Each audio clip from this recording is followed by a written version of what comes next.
ओम नमो भगवते वासुदेवाय नमः। श्रीमद् भागवत कथा तृतीय स्कंद 8वां अध्याय। ब्रह्मा जी की उत्पत्ति। श्री मैत्री जी ने कहा, विदुर जी, आप भगवतों में प्रधान लोकपाल यमराज ही है। आपके पूर्ववंश में जन्म लेने के कारण वह वंश साधु पुरुषों के लिए भी सेव्य हो गया है। धन्य है, आप निरंतर पद पद पर श्री हरि की कीर्तिमयी माला को नित्य नूतन बना रहे। अब मैं शूद्र विषय सुख की कामना से महान दुख को मोल लेने वाले पुरुषों की दुख निवृत्ति के लिए श्रीमद् भगवत पुराण प्रारंभ करता हूँ, जिसे स्वयं श्री संकर्षण भगवान ने सनकादि ऋषियों को सुनाया था।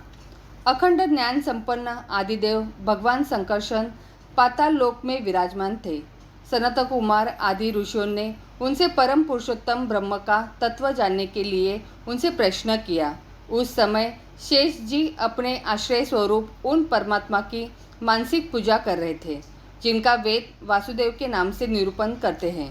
उनके कमला कोश सरीखे नेत्र बंद थे। प्रश्न करने पर सनत कुमार आदि ज्ञानी जी के आनंद के लिए उन्होंने अध खुले नेत्रों से देखा। सनत कुमार आदि ऋषियों ने मंदाकिनी जल से भीगे अपने जटा समूह से उनके चरणों की चौकी के रूप में स्थित कमल का स्पर्श किया, जिसकी नागराज कुमारियाँ अभिलाषित वर की प्राप्ति के लिए प्रेम पूर्वक अनेकों उपहार सामग्रियों से पूजा करती है। सनत कुमार आदि उनकी लीला के मर्मज्ञ हैं। उन्होंने बार बार प्रेम गदगद वाणी से उनकी लीला का गान किया। उस समय शेष भगवान के उठे हुए शस्त्रों, फन, किरीटों की शस्त्र शस्त्र श्रेष्ठ मणियों की छिटकती हुई रश्मियों से जगमगा रहे थे। भगवान संकर्षण ने निवृत्ति परायण सनत कुमार जी के यह भगवत सुनाया था, ऐसा प्रसिद्ध है। सनत कुमार जी ने फिर इसे परम व्रतशिला संख्यायन मुनि को उनके प्रश्न करने पर सुनाया। परमहंसों में प्रधान श्री संख्या जी ने जब भगवान की विभूतियों का वर्णन करने की इच्छा हुई, तब उन्होंने इसे अपने अनुगत शिष्य हमारे गुरु श्री पराशर जी को और बृहस्पति जी को सुनाया।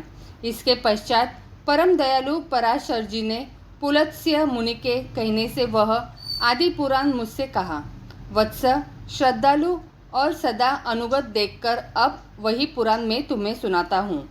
सृष्टि के पूर्व यह संपूर्ण विश्व जल में डूबा हुआ था। उस समय एकमात्र श्री नारायण देव शेष शैया पर पौड़े हुए थे। वे अपनी ज्ञान शक्ति को अशून्य रखते हुए ही योग निद्रा का आश्रय ले अपने नेत्र मूंदे हुए थे। सृष्टि कर्म से अवकाश लेकर आत्मानंद में मग्न थे। उनसे किसी भी क्रिया का उन्मेष नहीं था। जिस प्रकार अग्नि अपनी दाहिका आदि शक्तियों की छिपाए हुए काष्ठ में व्याप्त रहता है, उसी प्रकार श्री भगवान ने संपूर्ण प्राणियों के सूक्ष्म शरीरों के अपने शरीर में लीन करके अपने आधारभूत उस जल में शयन किया। उन्हें सृष्टि काल आने पर पुनः जगाने के लिए केवल काल शक्ति को जागृत रखा। इस प्रकार अपनी स्वरूपभूता इच्छा के साथ एक सहस्त्र चतुर्युग पर्यंत जल में शयन करने के लिए अनंतर जब उन्हीं के द्वारा नियुक्त उनकी काल शक्ति ने उन्हें जीवों के कर्मों की प्रवृत्ति के लिए प्रेरित किया, तब उन्होंने अपने शरीर में लीन हुए अनंत लोक देखे। जिस समय भगवान की दृष्टि अपने में निहित लिंग शरीर आदि सूक्ष्म तत्वों पर पड़ी, तब वह कालाश्रित रजोगुण से सुशोभित होकर सृष्टि रचना के निमित्त उनके नाभि देश से बाहर निकाला। कर्म शक्ति को जागृत करने वाले काल के द्वारा विष्णु भगवान की नाभि से प्रकट हुआ वह सूक्ष्म तत्व कमलाश कोश को रूप में सहसा ऊपर उठा और उसने सूर्य के समान अपने तेज से उस अपार जल राशि को देदीप्यमान कर दिया। संपूर्ण गुणों की प्रकाशित करने वाले उस सर्वलोक में कमल में वे विष्णु भगवान ही अंतर्यामी रूप से प्रविष्ट हो गए। तब उसमें से बिना पढ़ाए ही स्वयं संपूर्ण वेदों को जानने वाले साक्षात वेद मूर्ति श्री ब्रह्मा जी प्रकट हुए, जिन्हें लोग स्वयंभू कहते हैं। उस कमल को कर्णिका में बैठे हुए ब्रह्मा जी को जब कोई लोक दिखाई नहीं दिया, तब वे आंखें फाड़कर आकाश में चारों ओर गर्दन घुमाकर देखने लगे। इससे उनके चारों दिशाओं में चार मुख हो गए। उस समय प्रलयकालीन पवन के थप्पड़ों से उछलती हुई जल की तरंग मालाओं के कारण उस जल राशि से ऊपर उठे हुए कमल पर विराजमान आदिदेव ब्रह्मा जी को अपना तथा उस लोक तत्वरूप कमल का कुछ भी रहस्य न जान पड़ा। वे सोचने लगे, इस कमल की कर्णिका पर बैठा हुआ मैं कौन हूँ?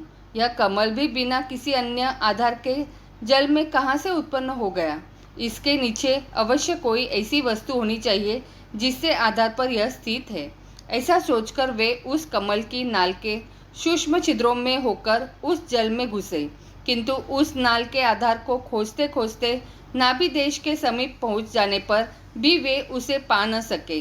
विदुर जी उस अपार अंधकार में अपने उत्पत्ति स्थान को खोजते खोजते ब्रह्मा जी को बहुत काल बीत गया। यह काल ही भगवान का चक्र है जो प्राणियों को भयभीत करता रहता है। अनंत में विफल मनोरथ हो वे वहां से लौट आए और पुनः अपने आधारभूत कमल पर बैठकर धीरे धीरे प्राणवायु को जीतकर चित्त को निसंकल्प किया और समाधि में स्थित हो गए। इस प्रकार पुरुष की पूर्ण आयु के बराबर काल तक अच्छी तरह योगाभ्यास करने पर ब्रह्मा जी को ज्ञान प्राप्त हुआ। तब उन्होंने अपने उस अधिष्ठान को, जिसे वे पहले खोजने पर भी नहीं देख पाए थे, अपने ही अंतःकरण में प्रकाशित होते देखा। उन्होंने देखा कि उस प्रलयकालीन जल में शेष जी के कमलानाल सदृश और विशाल विग्रह की शैया पर पुरुषोत्तम भगवान अकेले ही लेटे हुए हैं। शेष जी के 10,000 फन छत्र के समान फैले हुए हैं। उनके मस्तकों पर किरीट शोभायमान है। उनमें जो मणियाँ जड़ी हुई है, उनकी कांति से चारों ओर का अंधकार दूर हो गया। वे अपने श्याम शरीर की आभा से मरकतमानी के पर्वत की शोभा को लज्जित कर रहे हैं। उनकी कमर का पीत पट पर्वत के प्रांत देश में छाए हुए सायंकाल के पीले पीले चमकीले मेघों की आभा को मलिन कर रहा है। सिर पर सुशोभित सुवर्ण मुकुट सुवर्णमय शिखरों का मान मर्दन कर रहा है। उनकी वनमाला पर्वत के रत्न जल प्रात औषधि और पुष्पों की शोभा को परास्त कर रही है तथा उनके भुजदंड वेदु दंड का और चरण वृक्षों का तिरस्कार करते हैं। उनका वह श्री विग्रह अपने परिमाण से लंबाई चौड़ाई में त्रिलोकी का संग्रह किए हुए हैं। वह अपनी शोभा से विचित्र एवं दिव्य वस्त्र भूषणों की शोभा को सुशोभित करने वाला होने पर भी पीताम्बर आदि अपनी वेशभूषा से सुसज्जित है। अपनी अपनी अभिलाषा की पूर्ति के लिए भिन्न भिन्न मार्गों से पूजा करने वाले भक्तजनों को कृपापूर्वक अपने भक्त वात्संग कल्पतरु चरण कमलों का दर्शन दे रहे हैं, जिनके सुंदर अंगुलीदल नख चंद्र की चंद्रिका से अलग अलग स्पष्ट चमकते रहते हैं।